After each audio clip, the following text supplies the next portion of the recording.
हमारे साथ खास बातचीत के लिए मौजूद है एनएसई के MD and CEO Ashish Chauhan sir. Sir, Zee media पे आपका स्वागत है। सबसे पहले आपको पूरे एनएसई के परिवार को होली की ढेरों शुभकामनाएं सर। नहीं, जी टीवी के भी सभी दर्शकों को एनएससी की तरफ से बहुत सारी शुभकामनाएं और अ, होली अच्छे से मनाइए और मज़े करिए। सर, आप मार्केट को काफ़ी लंबे समय से देख रहे हैं। अगर मार्केट की बात की जाए तो काफ़ी ज़्यादा जो है अनस्टेबिलिटी हम देख पा रहे हैं, खासकर मिड कैप और स्मॉल कैप में। तो जो निवेशक हैं उनके लिए किस तरह की आप एडवाइस या सलाह देना चाहेंगे? निवेशकों को हर बार निवेश करना चाहिए। कई बार हमको लग रहा है कि सुबह खरीद कर शाम को बेचने को निवेश कहते हैं, वो खाली टेलीविज़न पे होता है। निवेश लंबी अवधि के लिए होता है, 3-5 साल 10 साल के लिए करना चाहिए। और उसमें स्वाभाविक है कभी कभार ऐसे पीरियड्स आते हैं, जो समय आते हैं जहाँ पर एक असमंजस की चीज़ें खड़ी होती है। जैसे अभी इलेक्शंस अमेरिका में भी है, यूके में है, इंटरेस्ट रेट्स की भी समस्या थी। लेकिन भारत जो है ये सभी समस्याओं में से एक तरह से निकल चुका है।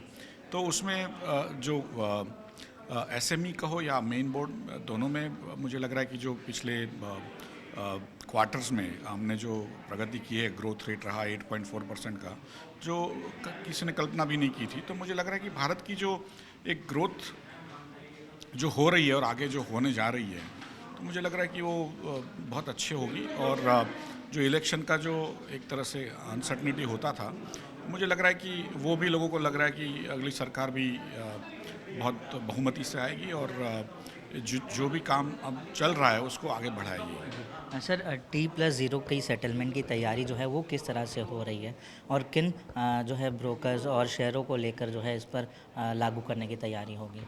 T+0 का अगले सप्ताह से शुरू हो जाएगा। तो कई ब्रोकरों ने एक तरह से कोशिश की है कि वो भी अपनी सिस्टम्स को पर्याप्त रूप से बना के रखें। तो थोड़े एक ट्रांजेक्शन शुरू में होगा, उनका क्या एक्सपीरियंस आता है धीरे धीरे करके बाकी सब मेंबर्स भी उसमें जुड़ेंगे। जी। सर, आईपीओ के लिस्टिंग की बात की जाए तो उसकी टाइमलाइन भी आ गई है, लेकिन लिस्टिंग से पहले ही बाज़ार में जो है उसकी लिस्टिंग और ट्रेडिंग की चर्चा हो रही है। तो इससे निवेशकों के लिए किस तरह का लाभ होगा सर? नहीं, जो एक पहले समय में करीब लिस्टिंग 30-40 दिन के बाद भी होता था, बाद में 15 दिन हुआ, फिर 5 दिन, अभी 3 दिन की बात है। और उसके बाद अब तुरंत ट्रेडिंग की भी बात चल रही है। तो जो जो टेक्नोलॉजिकली तो स्वाभाविक है कि भारत दुनिया में सबसे बेहतर स्टॉक मार्केट पद्धति है, जिसमें करीब सभी मेंबर्स, सभी निवेशक, सभी अपने टेक्नोलॉजी से माहिर है।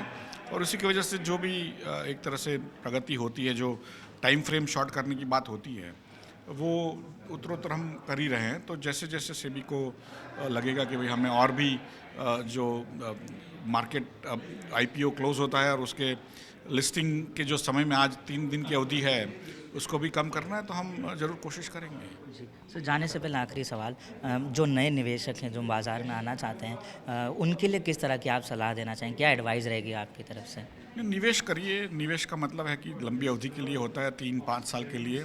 डेरिवेटिव्स वगैरह में मत ट्रेडिंग करिए। जब तक आप एक्सपर्ट नहीं बन जाते तब तक आपको डेरिवेटिव्स में ट्रेड नहीं करना चाहिए। सुबह खरीद के शाम के बेचने को भी निवेश नहीं कहते, उसमें भी आपको ज़्यादा करके उसमें नहीं जाना चाहिए। अपने पैसा हमारा है, उसमें अध्ययन करना चाहिए और उसकी प्रगति हो, उसकी वृद्धि हो, वो बेहतर है।